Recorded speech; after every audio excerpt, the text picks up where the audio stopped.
Okay, we're going to add some additional features to this crane. So we added in a rotational system, and then we also added in a cable. And if you notice, the cable, it moves up and down where the bottom UVs stay correct relative to the cargo, and it looks like it's getting drawn up into the crane, which is actually a total illusion. So for example, if we just attach like the texture directly here,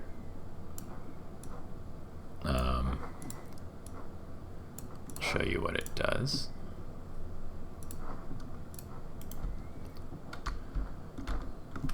So you notice it like stretches out from the center, and it will get squished up as the material moves, which doesn't look right at all. So with this material system, you don't get this stretching cable effect. You get it where it looks like it's actually,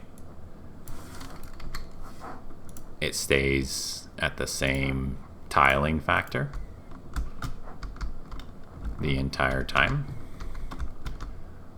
as you move into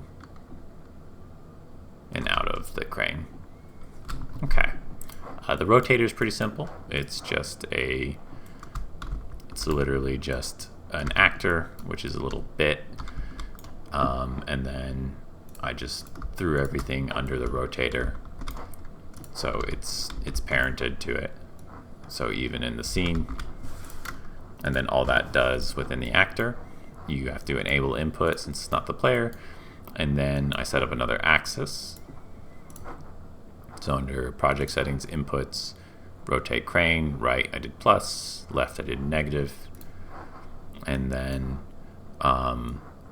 add world rotation to the actor itself, and then multiply it by delta seconds since this is on tick, and then a rotation rate, which I set to 22, which seemed to work pretty well. And then the additions we added to the actual crane system, there's a few different things I added to this. First of all, in the construction script, I set the dynamic material instance for this cable, and then set the offset to the distance along spline. And then after we did that, we are setting that at the end right here. And we are just setting this to this offset value I'll show you in the material to just the distance along spline. You can feed it right into that.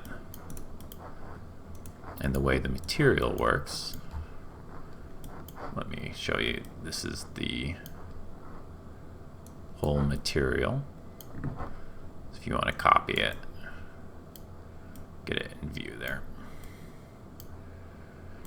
The different components, you have the texture coordinates. I'm breaking the texture coordinates because particularly this one, if you look under this cylinder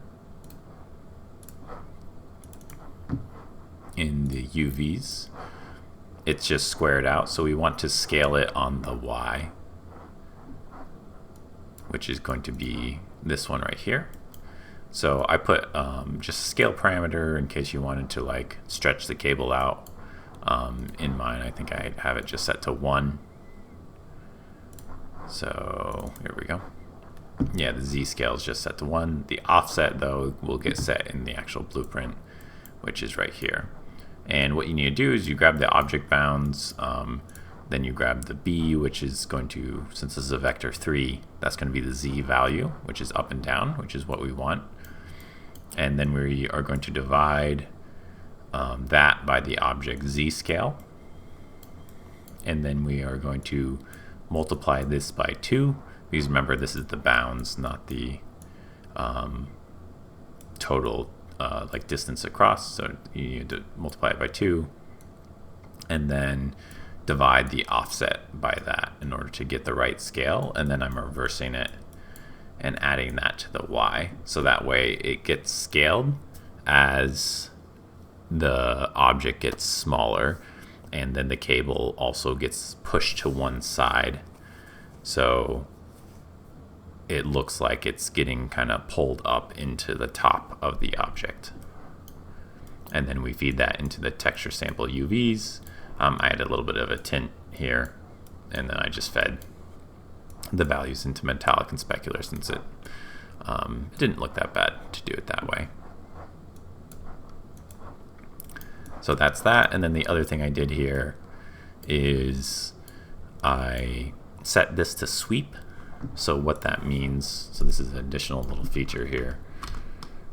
If you notice, you go over something and then you try to go down, it will stop. You can't go further down.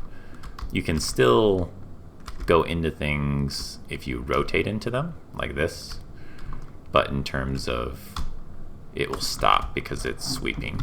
And the way we do that is we're breaking the hit results, and if it hits something, then we only move the thing if it didn't hit something. And if it did hit something, we are getting the distance along the spline, and we are storing it just before we try to move things. And then when we move things, if it hits something, we just set the distance along the spline back to what it would have been if it hadn't have hit anything. So that way, I'll show you what happens if you don't have that. So if you go over something, so I'm going to press the down key, then I hold it down, and then I press the up key. There's like a delay. I'm holding the up key right now, but it only moved until then, because technically the distance along the spline was still getting grown, even though it wasn't able to move. So you need to kind of set that correct. However, there was like a fun little thing that I noticed, that when you jump, one of the coolest parts of the crane is being able to like jump on it and then go up. And turning that sweep on means the player couldn't actually ride the cargo anymore. So in order to account for that, we check here and say, hey, is the thing that you hit, is it the player? If it is the player, go ahead and move it without the sweep. Which actually, I think what that means, there might be a bug here, or a feature, we'll say. I think what that means is if we are on this, does that mean we can clip into things? No, we can't. We only go up. Okay, so that works. So if the player's on it, it will move up anyway.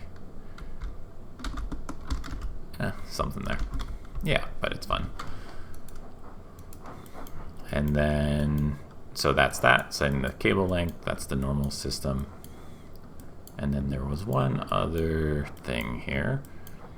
Oh yes, we did reset the scale of the cargo, just so it's more of a plank.